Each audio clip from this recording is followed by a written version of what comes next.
listening to the Straight to Video podcast with Rob Lane. Hello everybody, what's going on? And thanks for checking out my podcast Straight to Video. I'm your host Rob Lane, and this is, I believe, episode 256 of the show. If you're new to the podcast, thanks for tuning in. And if you enjoyed today's chat, which I know you're gonna, then please check out some earlier episodes too. So what's been happening? I had my 49th birthday this past weekend in Liverpool, which was a lot of fun. I got to meet up and hang out with fellow podcaster Mr. Kevin Rankin, who presents the All Access live show on YouTube, and he's also the drummer for iconic 80s band Flock of Seagulls. Now, Kevin and I have been friends for a few years now and been on each other's shows as guests, but never met in real life, so it was super cool to finally get to do that. So thanks so much, Kevin, for taking some time and meeting up. It was a blast. On today's show, though, I am speaking to James McCulloch, who is bassist and singer for the band She Burns Red, who are having great success right now on the underground rock and roll scene and have literally just released their brand new debut album, Out of Darkness, this past week to rave reviews. I got to do some shows with these fellas a couple of years ago when we were doing the Needful Things gigs, and James is a huge horror fan, massive 80s fan, and just all around, well, one of us, so this chat was awesome. Of course, we talk about the band and the new album, but we also deep dive into horror, VHS, and so much more. Really love this one. This Straight to Video podcast is proudly presented to you in association with Affinity Photo, which is an incredible piece of photo editing software which I use all the time for graphic design. It's used to create the podcast episode artwork you see each week with a cool VHS cover, and it's an extremely affordable alternative to other programs on the market. So if you get a chance, please check them out at affinity.serif.com. Alright, the new album, Out of Darkness from She Burns Red, is out now. All the info you need can be found at sheburnsred.com and on their social media pages. But for now, please strap in and hold on tight for a pop culture, horror and comic book tour de force with James McCulloch.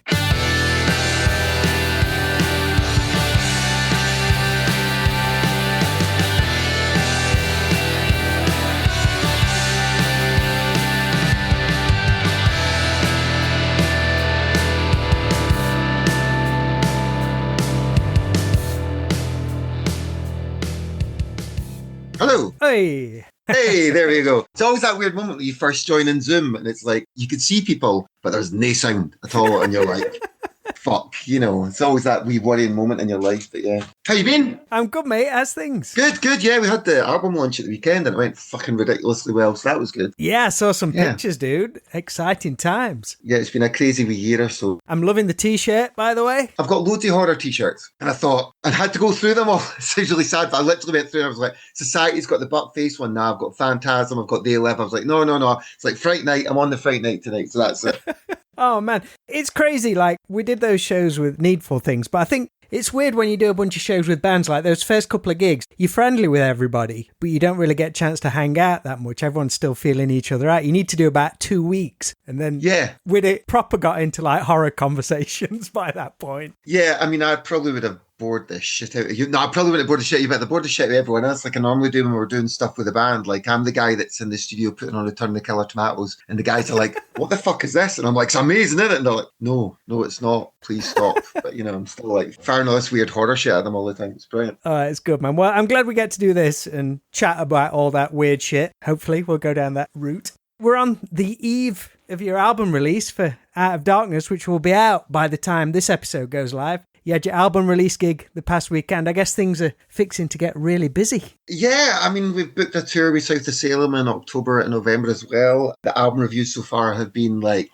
insane. You know, it's like you do something and you're proud of it. You think, this is quite good. I'm proud of this. And then it gets put out there and other people like it. And you're like, oh, it's not just me. All right, that's quite nice. You know what I mean? Because you're always like, I wouldn't be doing it if I didn't enjoy it and I didn't like the music. So I'm making music for me. So of course I'm going to like it. I'd be worried if I didn't. How is it for you now? Because you've been doing stuff for a long time. Like me, we've been in bands for a long, long time. Yeah. Does it feel like this is finally a payoff for stuff? Or is it just a different headspace? Or just still so passionate about music? Where's your head at with it all? It's funny because when this was like the I'm not really taking music serious anymore band, this was tried really hard to do music. And then just before lockdown, I started a nursing degree because I was like, I need to get a real job and I'll just do like band stuff on the side and that'd be cool. And then things started to take off with the band. So I'm like, this is kind of like It's completely unexpected. It does feel like a payoff. It's really weird. There's a lot of people, like there was people from past bands and stuff like that at the show the other day, and they're just like, it's just amazing seeing to go from like literally playing gigs to like 3 guys and a psychic Doug in Kirkcaldy to playing like 200 sold out for your own gig in Glasgow. That's just, because I mean, like Glasgow's a funny city, you know, you can play that some nights to nobody. And previous bands have done that many times. So to be in a band that's actually doing well in my hometown, it's that kind of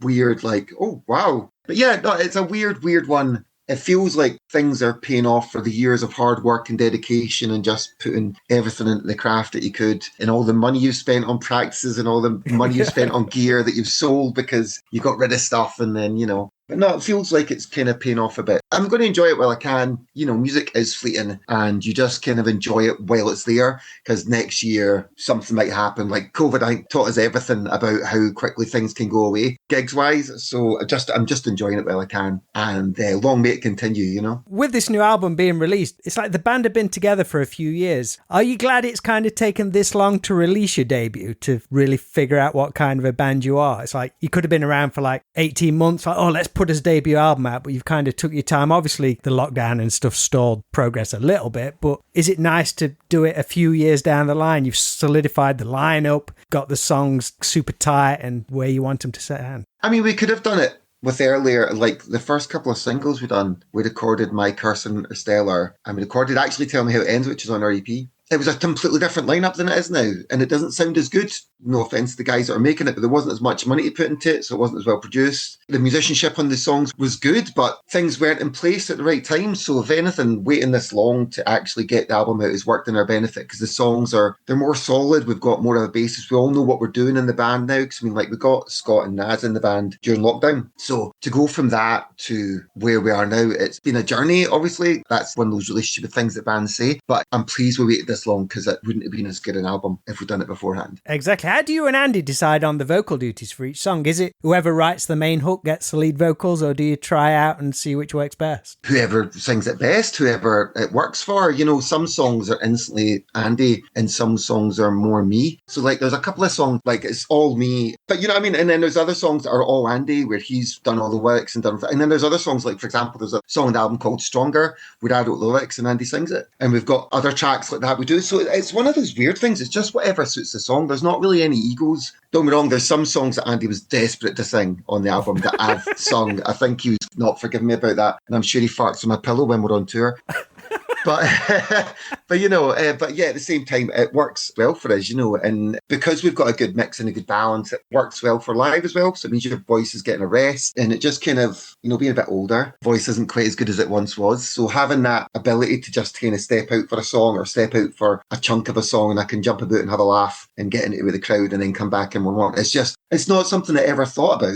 It wasn't something that was done on purpose. It's just a really happy accident that kind of happened. And now, especially when we're playing like sets for like an hour, which doesn't sound like a lot, but it's a long fucking time. An hour's a long set, man. I don't know how Guns N' Roses do it, you know, when they're on stage for 3 hours, and I'm like, no, man, that's insane, you know. Definitely. Your sound, it reminds me, I don't know if you've heard of this band, a band called Span from Norway. Oh, yeah, man. Yeah, I loved Span, man. They were so good, but I just can't leave it alone. Oh, man, I love them. Great band. It's just great rock and roll. Much more Guns N' Roses than Foo Fighters, but kind of walking in the same territory. I try to remember, I saw them live. I think they were supporting Fu Manchu at the Cat House. When I saw them live, they were amazing. I had their album. I've got their t-shirt. I've actually still got the Machine Gun Rock and Roll t-shirt, and I wear it now. So yes, I know exactly who you're talking about. Amazing band. Really, really good. Oh, nice one. I'll take that comparison all day long. The song Crosshairs was featured on your Take Back Tomorrow EP. Obviously a real radio-friendly song. Has that been popular live too, I guess, and made sense to give it a makeover on the new album? So obviously we've worked really hard on a lot of the older songs as well. That one we seem to do the most with. Because when we went in the studio with Toby, basically me and Andy had been in the band for a while. And we had other people coming in and out. And then we had these guys in, and it seemed quite solid, gigging quite a lot. And then a month before we recorded with Toby, the drummer left. Nice of him.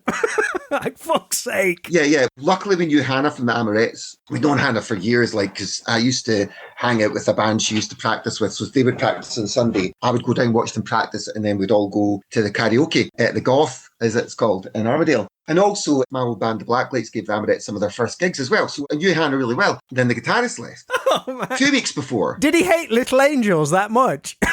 Oh no, honestly, it was so weird because it was a lot of money we were putting into it. I mean, we did a wee Kickstarter, made like £1,500 or something, but that didn't even pay for like a third of what the EP was, And that's just because you're trying to work with a name producer. Because that was the whole thing. Andy had a conversation with Waterbear, Bruce Dickinson, and he's like, "How do we get our music out there and heard by more people?" He's like, "Work with a name producer. That's the best way to do it." And he got us in touch with Toby. Toby heard some of the demos that we had and quite liked them, so we organised to do all that. Where did you record it at? We went to Vale Studios in Banbury. Is it Banbury? It's basically like this big Georgian mansion in the middle of Midsummer Murders. It looks like Badger's Drift or some shit. And basically it's a guy that used to make music videos.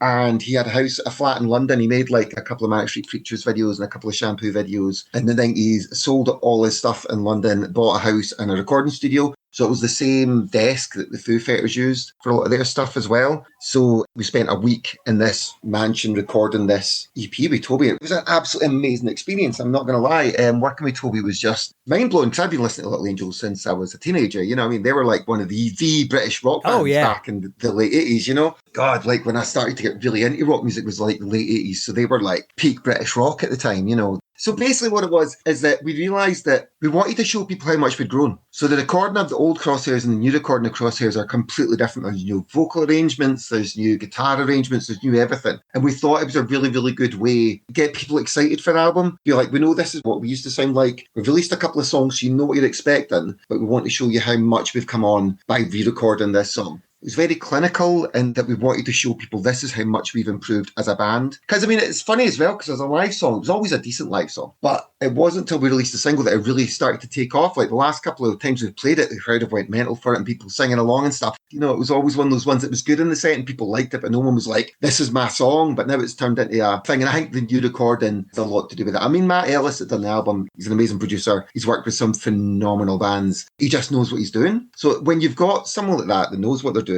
and the same when we were working with Toby as well, you just feel comfortable and you just feel like you can trust the person. And that's a massive thing. Because it's like the amount of times you go to a studio, the sound engineer's just like taking the piss. It just feels like a payday. And he's just like spends more time rolling cigarettes than he actually does recording your music. We've all been there. We've all been there. So to go somewhere where somebody actually gives a fuck and actually work really, really hard to make sure that your sound is specific to you, there's no words that can quite show how much that actually means to a band. I know a lot of bands like to record from home and they do it all themselves. I think for us, it was really important to bring someone else in because you can get too wrapped up. Like I know guys that were recording their own album and they spent 2 years doing it when we went to a studio and done it in 3 weeks. You get someone else to do it rather than, I need to go and afford this plugin, now I need to learn how to work it, and now I need to do that. Just go somewhere and record it with someone that actually knows what they're doing and is going to give you a really top quality sound. When you hear that album in 10 years' time, you'll remember that time in the studio and the decisions that were made and maybe the arguments, but it's that whole creative process to get to that finished product, which I think you get when you're in a studio together and growing the album that way. I think it's important as well to be away from your home when you're doing stuff like that. It's important to be somewhere that isn't life because it means you don't have to come home and take Doug for a walk and do the dishes. Don't get me wrong, we're still doing the dishes, but you're somewhere else. You're completely surrounded by music for like that time. And that's a really important thing. And again, I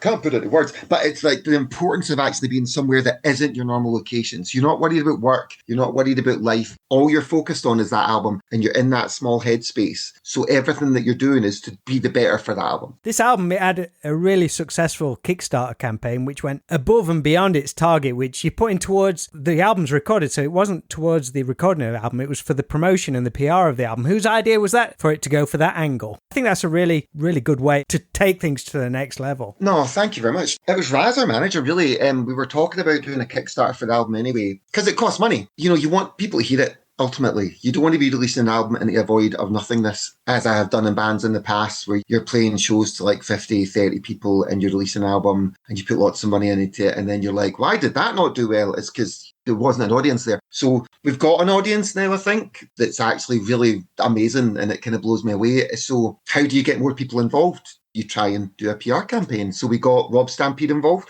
He's been looking after us. So now suddenly we've got adverts and magazines, and that's what the Kickstarter paid for, the adverts in the magazines. The reviews, getting the reviews out to like Power Play or Classic Rock and things like that, getting these things out there, that's how we got it all done. Getting Andy Pilkington to do the artwork It's the costs, it's the hidden costs that bands don't think about, ultimately, because without good PR, you're just literally playing to the same people. I know that's fine, because I love playing to the same people, because they're great people, but ultimately, when you're doing an album, to get to where you want to go, you kind of need to put more into it. And we didn't have any more. We kind of put everything we could into the album, so we were proud of it. We wanted to make sure it done well, and it seemed like a good way to do that. Was you a little bit taken back by the response from the fans and the success of the campaign? Completely. Like, I was like, this is going to be a hard... Like, I do comics, so I write comics as well, so this is like my 15th Kickstarter or something. And nearly every Kickstarter I've ever done has been like right to the last day.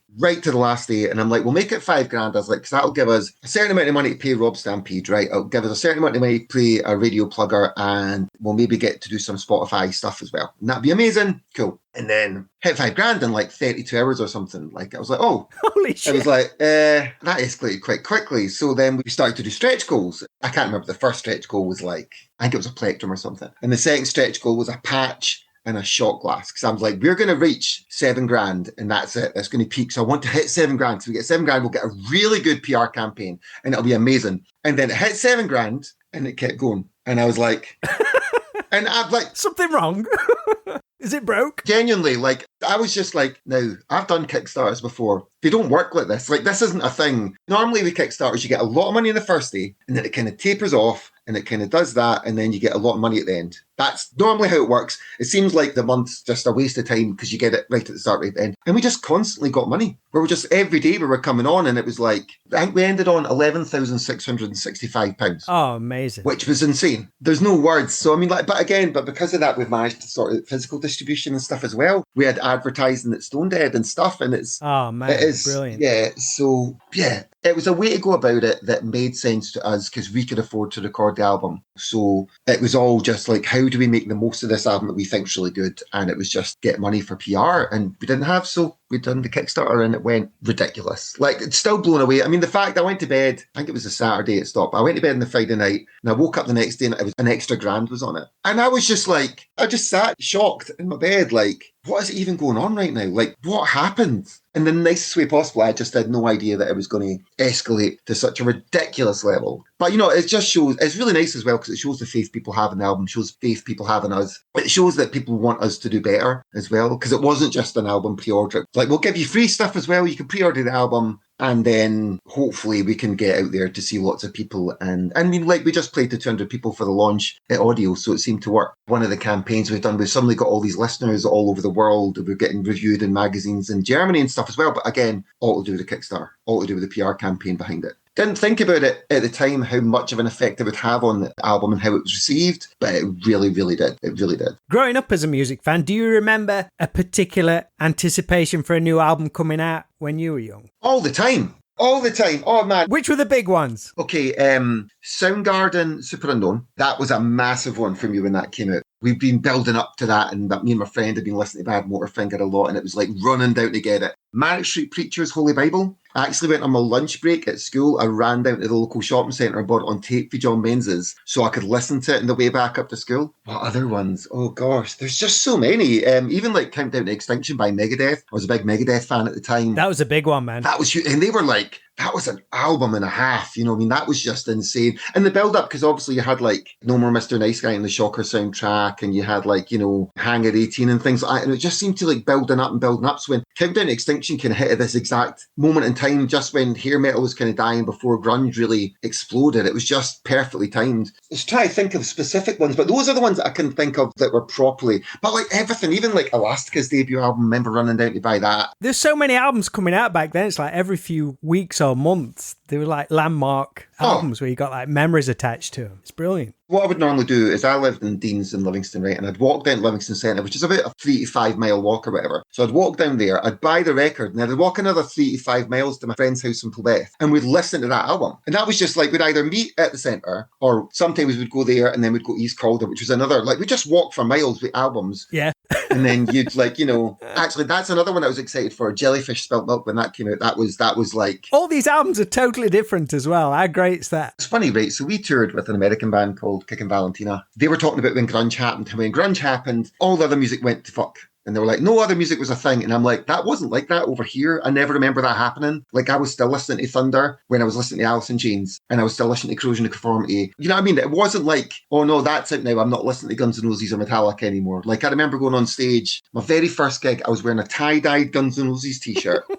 And we were playing Nirvana songs and shit. You know what I mean? It's like... I think England, Scotland, like the UK was a lot more open to things hanging on. I have that conversation. People say like grunge killed hair metal, which for the most part it did, but I'm a huge fan of all that kind of music. But I always say to people, it was never that big over here anyway. No. I mean, the amount of mockery you got for listening to Poison, and the nicest way possible, hair metal kind of killed hair metal a bit as well. You know, when they all started to try and be grunge bands, the bands that seemed to recover and do the best afterwards were the bands that stayed who they were, and then they would just continue to do that. Like Bang Tango, when they released Dancing on Coals, that's a banging album. You know what I mean? But at the same time, that was peak grunge time, wasn't it? I'm sure when Dancing on Coals came out. But they just made a good album and just continued on. And when you look at bands like, you know, Cinderella and all that kind of stuff that tried to be all grungy, it's like, or even Motley Crue when they done, I can't remember the name of the album, but they done the one with John Crabbe. Called Motley Crue. Yeah, Motley, that's it. Well, that's probably why I can't remember it, Jesus. But you know what I mean? It's like the ones that done the best out of it are the ones that stayed true to themselves. It's the same with like Iron Maiden and all these thrash bands and stuff like that that came out the other side. It's this weird thing. Too many people were trying to jump on it. But I don't know if it was more obvious over here than it was over there because we were like still listening to Def Leppard. Do you know what I mean? Like Def Leppard was still a massive band in the UK. Thunder had released Backstreet Symphony and that was one of the greatest albums in the 90s and I was still listening to that. Are you born, raised and live in like a similar area you grew up, or have you moved far from your hometown? Okay, so we moved around a lot when I was a kid because my dad worked for supermarkets. But I've pretty much been around this area forever. Around the Livingston, West Lothian area. They started in Moodiesburn, which is outside Glasgow. They went to Dundee. They went to Rathlin, which is literally just outside between West Lothian and Edinburgh. And they went to West Calder, which is in West Lothian. Then Northwich, bizarrely near Chester. And then Livingston. And I moved to Livingston in 1989. The same day Little Angels and Aerosmith played the Forum in Livingston, bizarrely. It's a weird thing you remember, eh? But I've been in Livingston in the area since then, pretty much. For like 30 odd something years I've been in the same area. Has it changed much? Massively. Livingston was like one of the new towns that got built when they were emptying the Gorbals in Glasgow. Basically had a massive shopping centre, which seemed massive at the time, but in comparison to what it is now is nothing. And they had all these housing estates, and the housing estates, obviously classic new town thing, didn't have any shops or anything. And then slowly, Livingston's just got massive. Like, I remember being at school and you could literally, 6 months later, you could be going down somewhere and going, I remember when this was fields. Because Livingston was where Silicon Valley type thing, what they called it as well. So it was like the big industrial complexes.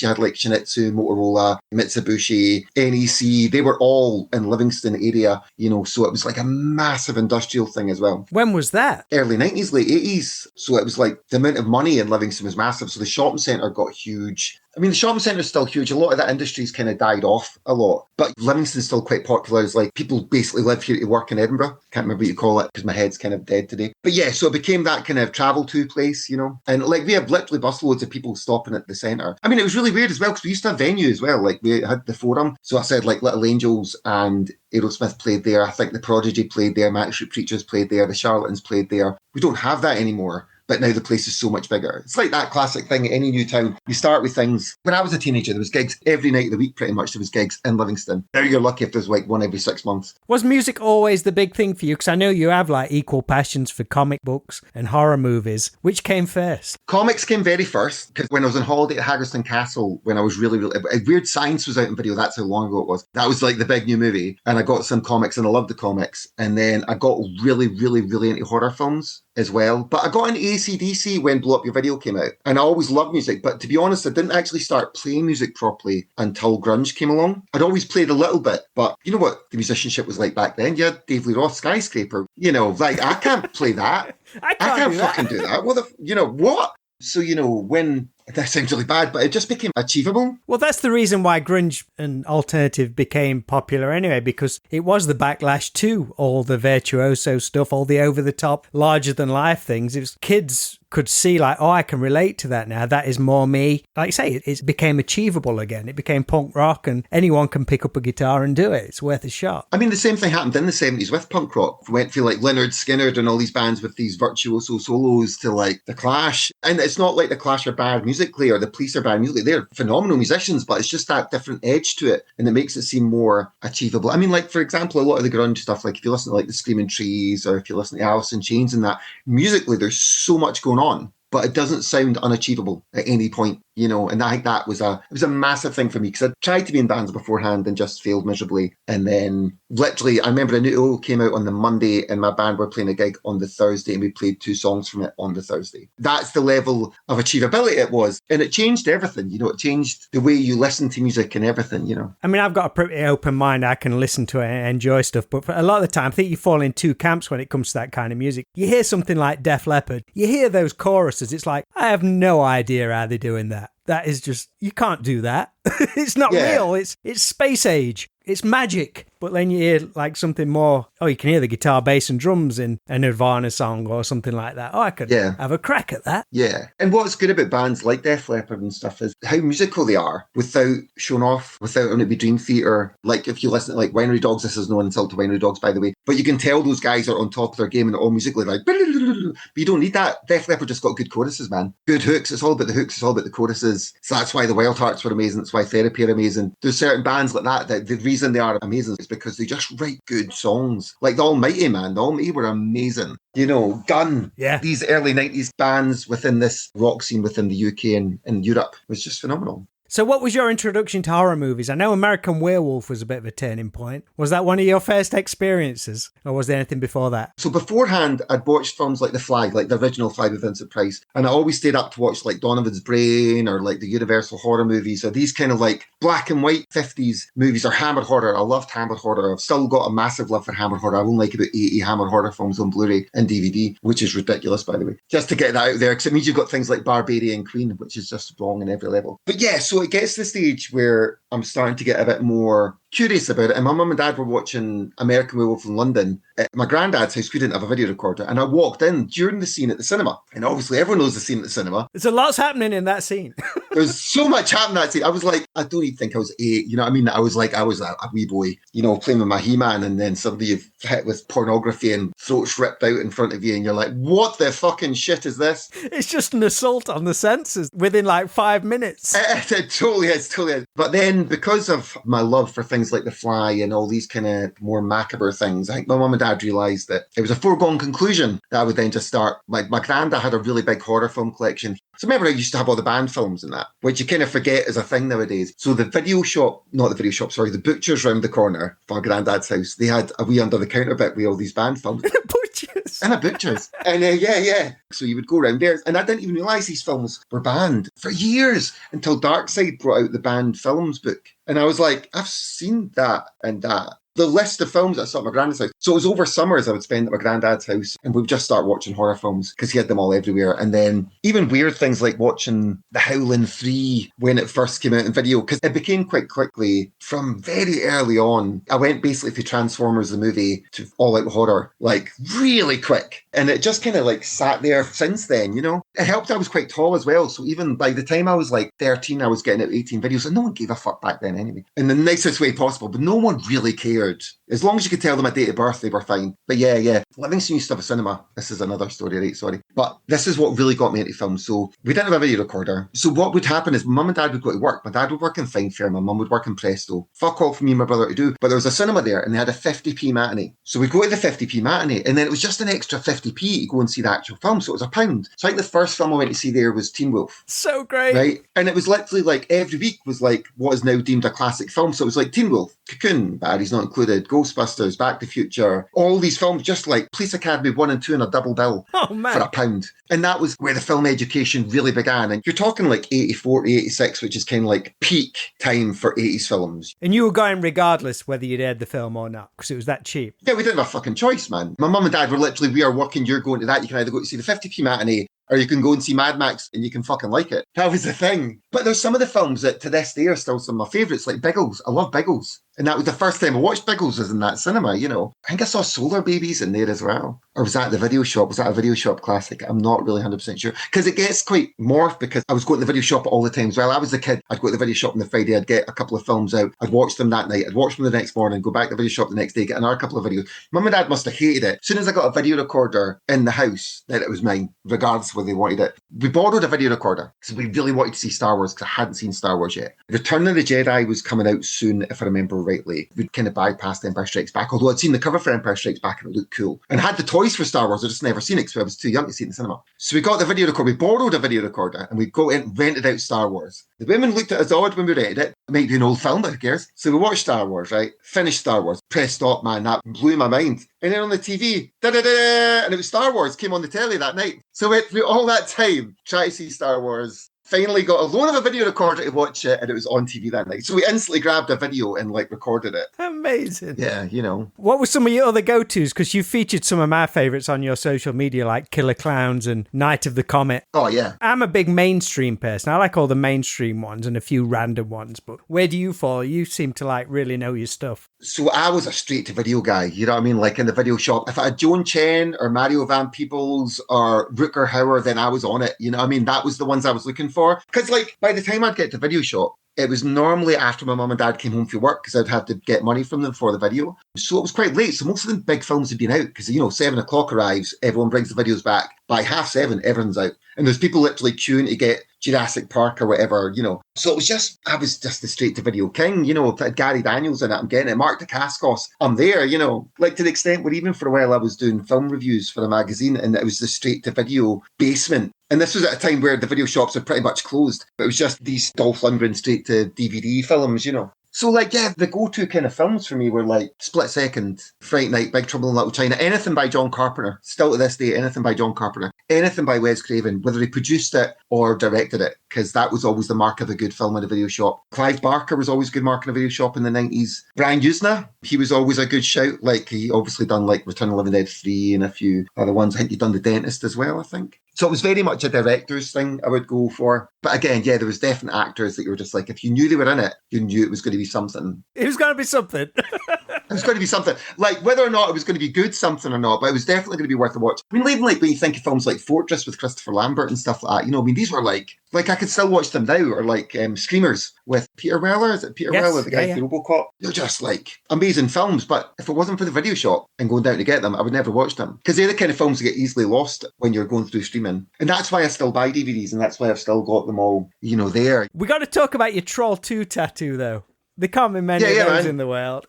Yeah, I love Troll 2. It's my happy film. There's a few happy films I've got. They are Big Trouble in Little China, Troll 2, and Miami Connection. Those are the 3 films that no matter what mood I'm in, if I put those films on, I will instantly become happy. Have you seen Miami Connection, by the way? I haven't seen it, no. Oh my fuck, right, okay, so you can find the whole film on YouTube, right? None of the cast can act. I'll get that right out. One of them can barely speak English, but it's about a Taekwondo rock and roll band that take on a gang of motorcycle ninjas who have just taken over the drug trade in Miami. It's an actual film. I've got it. Wait, it's down here at the bottom. He's got it.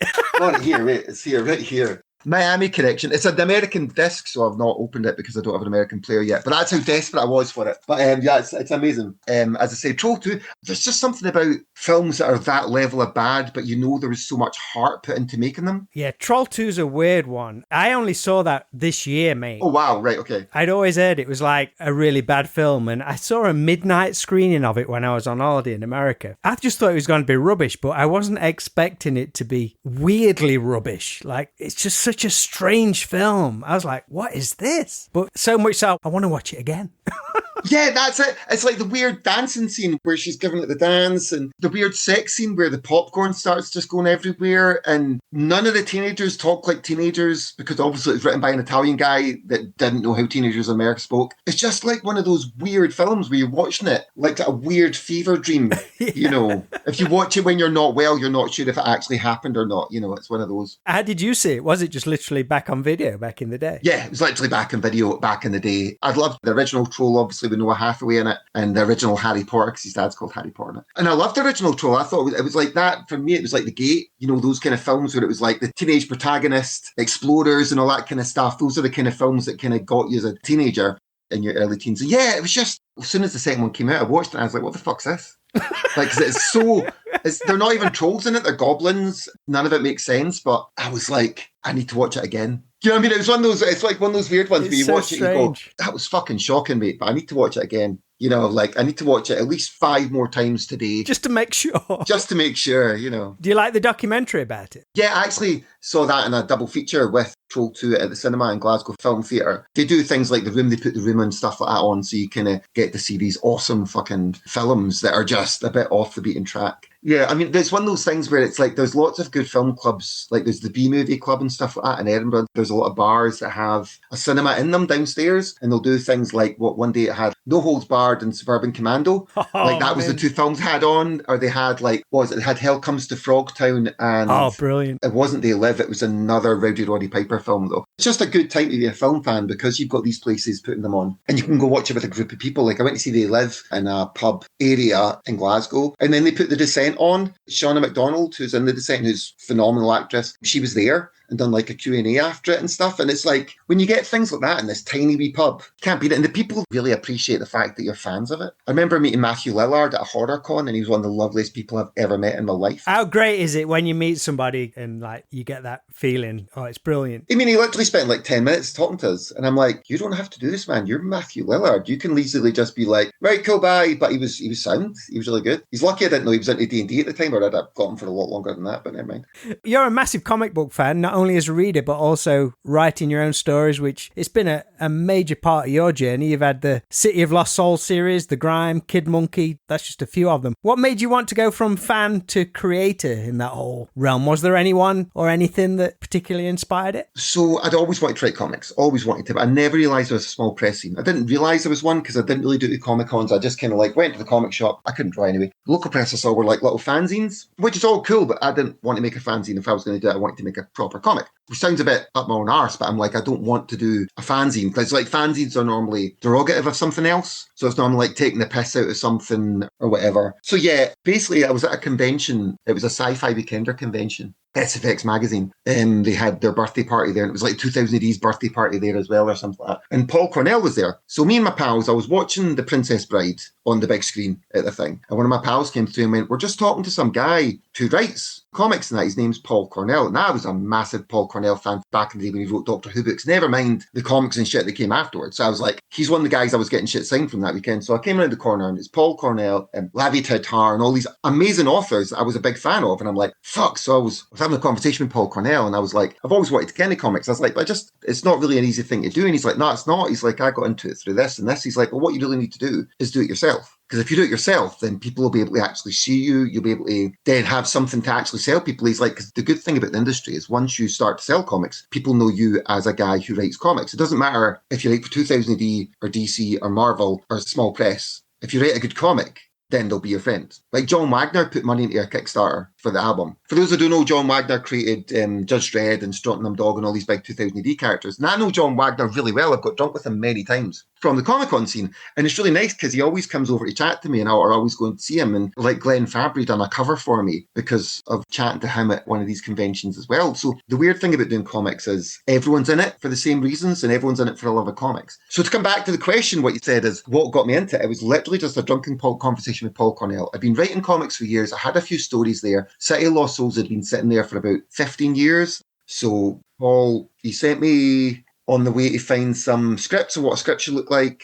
And he's like, just find an artist, pay the artist, they'll just do it. It's freelance artists, pay them a paid rate and they will write or make your comic for you and then you can get printed. So the first issue, we got 500 copies of issue 1 of City of Lost Souls done and we sold it out really quick, which was unbelievable. It was one of those things where you don't know how it's going to go. From there, we went on to Geeky Comics, which is a Birmingham publisher, and they reprinted issue 1 and they took on issue 2 and 3. And then from there, we went on to a company called Comic House, which is run by a guy called Pete Jeanpool, who does Jeanpool Distribution, which actually ties back into the band now. Because then we started to work with big artists. We had a Simon Bisley cover on a Comic House thing. We had Glenn Fabry, we had Brendan McCarthy, we had Carlos Esquera, we had all these big artists on the front. And then just independent stories inside that were owned by the author. No, it was a really good experience. And I love comics. I still love comics. You know what? There's still a couple of stories like my Transylvanian Nights hasn't finished yet and Camp BA07 hasn't finished yet. For the people that don't know, basically Transylvanian Nights is my take on the Three Musketeers, but the Three Musketeers are Count Dracula, the Wolfman and Frankenstein's monster. And Van Helsing works as D'Artagnan. Like Camp BA07 is about basically aliens farming humans for meat. I write really dark shit. That's my main thing. It's all like killers, serial killers and like just horror horrible, horrible things. I wrote a comic called Little Girl Black, and I was told I would never get to write anything ever again after it because it was so dark and disturbing. That's a life of horror films for you, though, man. That's what happens,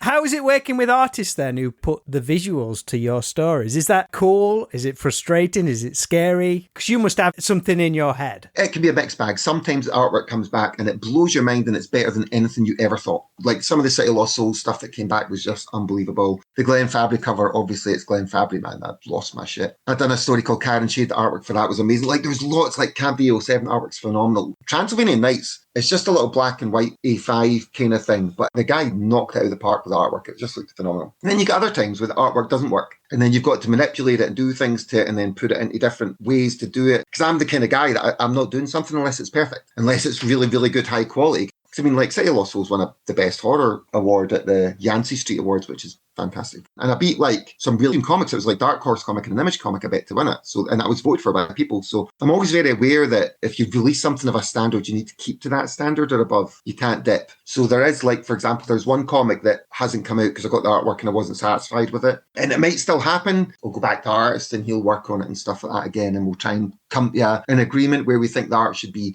But if it doesn't look perfect, then it's not coming out. In my eyes, that's just the way I am. Do you enjoy promoting your comics at Comic Cons? I know it's something you've done quite a lot of, having your own stalls there. Are you comfortable in that situation? Yes. I really start to hate cosplayers at Comic Cons, though. Careful, dangerous territory, mate. I know. Now, this is why. Like, there was literally one Comic Con. This is the classic example of what I mean. And I don't mean all cosplayers. It's this type of cosplayer. I was standing at a Comic Con. I was selling it with Dave Cook, who wrote Kiltopia. We were sharing a table. There was this wee guy dressed as Kylo Ren, right? And all he did for 8 hours was walk up and down this wee section of the Comic Con. And then at the end of each thing, he would flip around and do a wee pose, look to see if anyone wanted a picture with him, and do the same thing again. For 8 hours! 8 hours of this man's life he done that for. Cosplayers go to a Comic-Con for something totally different. They don't really go to buy things. They go for the cosplay aspect of it. And that's great. But when they're standing at my table, I've been really rude to some cosplayers. Like, what was it? One time I was like, they were standing having a wee or meeting, and when one cosplayer arrives, other cosplayers flock towards them. Yeah, I know that. And they were having a chat, and I was like, oh, sorry, he's buying something. Oh, no, we're just talking about it. I was like, fuck off then. I'm trying to make money here. And I get really belligerent, like I get really, really bad at Comic-Cons. Because I just get to the stage where I'm like, you spent a lot of money. Comic-Con tables aren't cheap. Comics to make them aren't cheap. Artwork isn't cheap. So if you're trying to sell comics and there's people just flocked around your table that aren't even interested in buying comics, and you know they're not interested because they're not even looking. I've been there, mate. They're just having like a big congregation right in front of your table. Even put their cup on your table and you're like, that'll be fucking it then. What was it one time I said to one guy? Honestly, some of the things I come away with are just ridiculous. There was one time where I was like, what was that I said?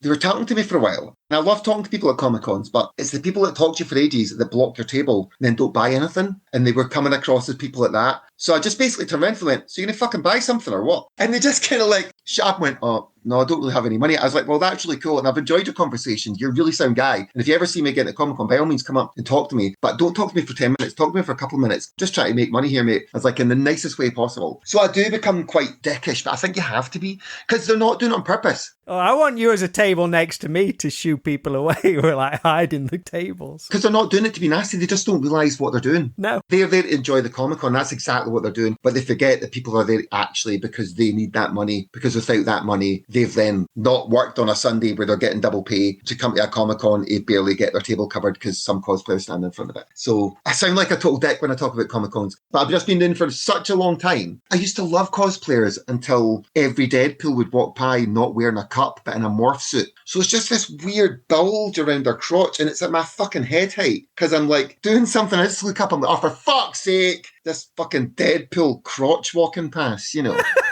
And then you get all the weird, creepy people as well. Like, sorry, I'm going on a rant now. But like, you know, the creepier cosplayers that like, well, I'm Deadpool. It means I can be all weird and creepy with you. No, you're not actually Deadpool, mate. You're just dressed as Deadpool. Please stop being a weird creep. You know, you're not Sylvester McCoy's Doctor Who. You're actually a guy dressed up as Sylvester McCoy's Doctor Who. One time a guy came up to me and he was dressed as the Joker. And he went, do you like my scars? And I went, fuck off. Oh, I love it. My pals genuinely love being in tables near me. They love it because it's just so funny. They think it's really funny because I start off with hope and dreams. Every Comic-Con filled with hope and dreams. I'm going to make some money this weekend. And then Like you literally get people coming up, comics. Oh, they still do those. Yeah, funnily enough, there's quite a few films based on them, mate. I don't know if you've seen the whole, Marvel universe, but they actually came from a comic. And yeah, that's great. Thanks, fuck off. But then you get honestly, I had some amazing conversations with people about horror films. There's this kid came up, and every time a kid comes up to my table, I'm like, I'm really sorry, this is horror stuff you can't really watch. But his dad was like, no, man, he loves horror stuff. I was like, oh, really? What's your favourite horror? And I had like a half-hour conversation with this kid about horror films. And it was amazing. I loved every minute of it. To the extent where I ended up giving him free shit as well. Because that was me as a kid. You know what I mean? I'm the guy that if I'm at a Comic-Con and you're an artist wanting to do a comic, come and talk to me. I will talk to you all day long. If you're a writer and you want to write comics, I will tell you everywhere to go. I'll come up and be like, talk to him, get in touch with me. I'll get in touch with this printer or this and that. And I'll go through the costs and everything. I'll go through Kickstarter stuff with you. But if you stum up and just stand at my table and just fucking don't even look at what's on my table, just block my table from people, that's a different level for me. Like, I'm here for people and I'm here to talk to people and I'll do all that. But at the same time, it's like, you're here to enjoy cosplaying. Go and fuck off with your cosplay pals and have cosplay. Because your cosplay pals want you to go and cosplay with them. They don't want you to be in the comics village. Like, the ones that come down the comics village are normally the ones that are trying to get away from the rest of the cosplayers. They're looking for a break as well. But at the same time, I was like, I'm all cool with you getting a break, but just going to have a break at my table, please, mate. Oh, man. Oh, I love it. I love it.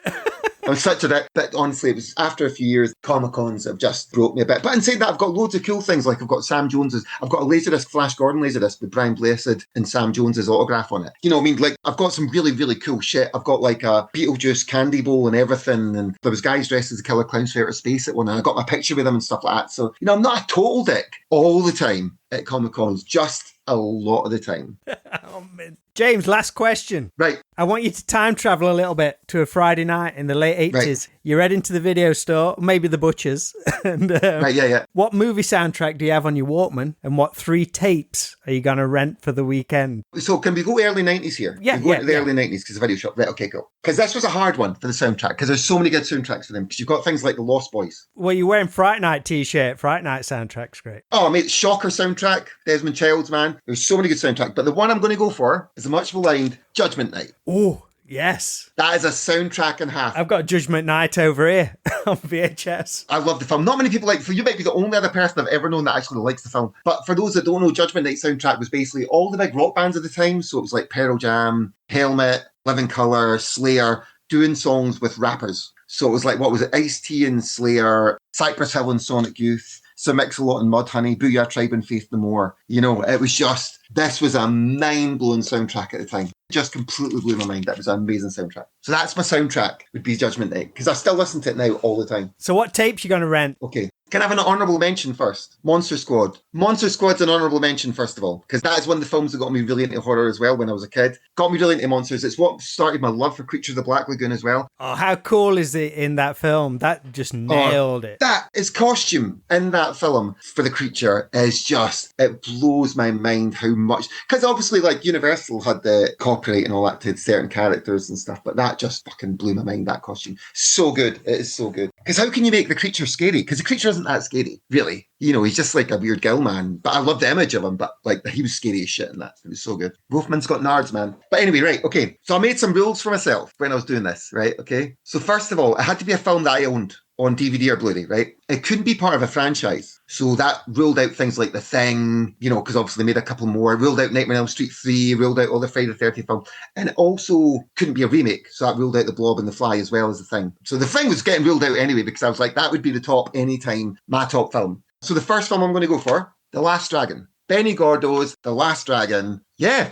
Benny Gordy's The Last Dragon. Yeah, obviously it had the Rhythm of the Night by DeBarge in it. I think that was my very first 7-inch single, Rhythm of the Night. Oh, it's such a good film. Getting the glow. You've got one of the best bad guys in 80s films with Show Enough. Who's the baddest? Show Enough. It's just, honestly, The Last Dragon. So I loved martial arts films when I was a kid. Everyone did, because you go down to the video shop and you'd have Bolo Young kicking someone's ass or Chuck Norris or whatever. You always had these amazing martial arts films. This is just amazing. Bruce Leroy, what a name for a character. And it had all the kids learning martial arts and all that kind of stuff as well. And the whole thing with the glow and him catching the bullet in his teeth and stuff. It was just, 80s as fuck as well. If anyone has not seen The Last Dragon, it is one of the most 80s films you can ever watch. Probably going on about that too much. So second up. Okay, so... You really thought about this. I love it.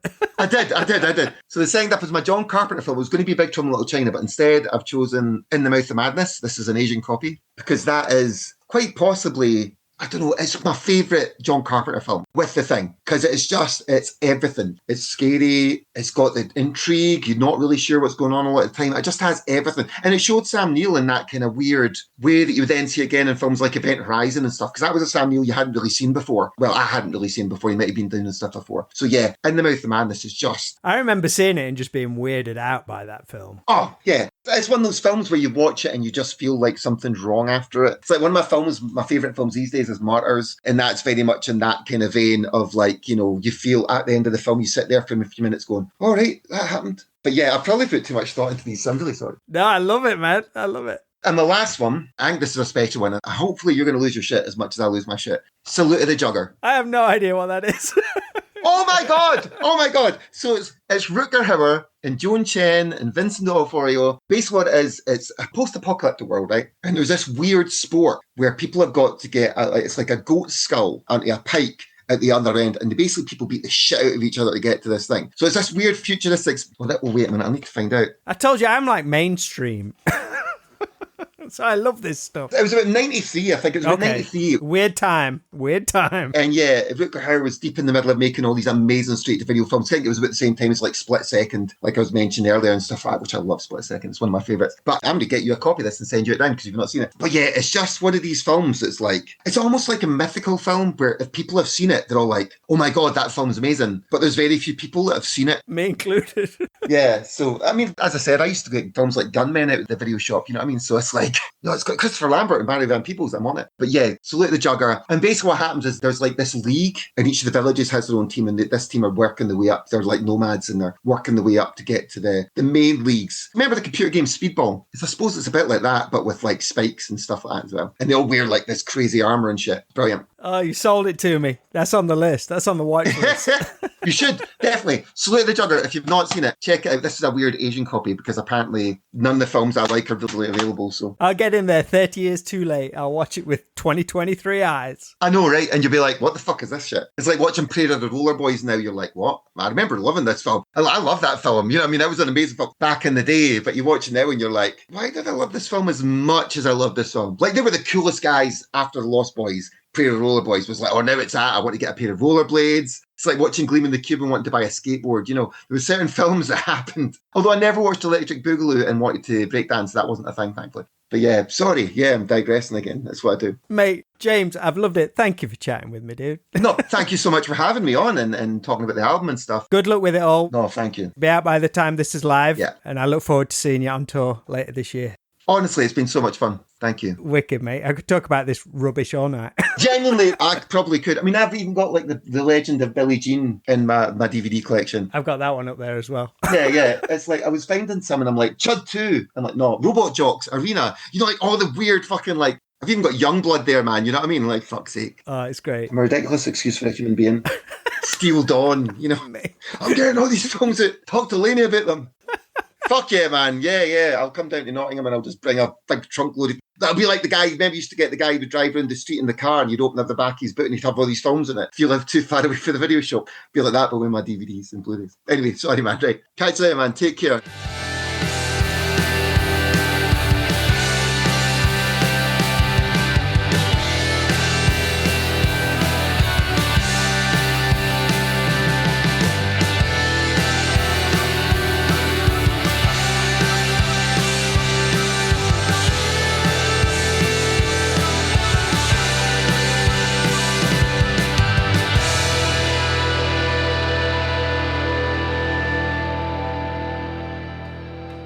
Big thanks to James McCulloch of She Burns Red for some amazing stories and such a fun chat right here on the Straight to Video podcast. Hope you enjoyed that, was able to keep up, and hopefully you'll pick up the new album Out of Darkness from She Burns Red. All the links and info are at sheburnsred.com and on their social media pages. And if you want to learn more about James's comic book work, you can head on over to grandmasterwook.co.uk. I think I said that right. Wook as in W-O-O-K. grandmasterwook.co.uk. And in other straight-to-video news, and particularly the 80s video shop in Alfreton, Derbyshire, which is just 10 minutes from Junction 28 of the M1, we've got a special Halloween horror day coming up on Saturday, the 21st of October. We've got a special guest, iconic horror artist Graham Humphreys will be returning to the shop. He'll be selling and signing prints of his amazing artwork, as well as his new book, Nightmare on One Sheet, which you can pre-order your copy to be signed by Graham on the day from www.80svideoshop.co.uk.